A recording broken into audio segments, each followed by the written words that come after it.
अब आप अपने ज़हन में मकाम पैदा करें कि मकाम क्या है, शख्सियत क्या है। मैं बड़ा छोटा आदमी हूँ,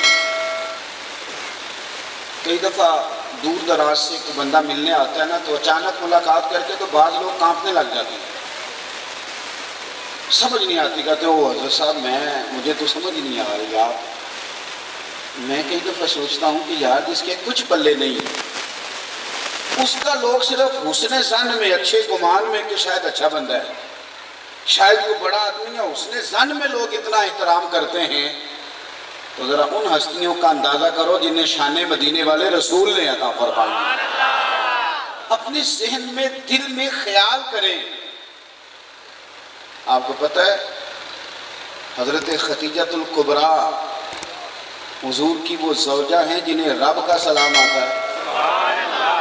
आपको पता है हज़रत आयशा सिद्दीक़ा रज़ी अल्लाह तआला अन्हा वो हस्ती हैं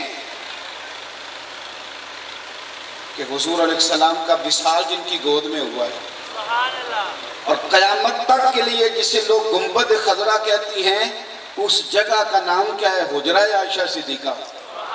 आप जान सकते हैं उस खातून का इकराम क्या है, हुजूर की अज़वाज का अदब क्या है। हुजूर की शहजादियाँ, नबी पाक की 4 बेटियाँ हैं, सबसे बड़ी हज़रत ज़ैनब है। सही बुखारी में मौजूद है कि हज़रत ज़ैनब की बड़ी साहिबजादी हज़रत उमामा बिन्त ज़ैनब रज़ी अल्लाह तआला अन्हा हुजूर नमाज के लिए जाते थे, तो वो शहजादी कहती थी मैंने भी जाना है, तो हुजूर नवासी को साथ ले आते थे।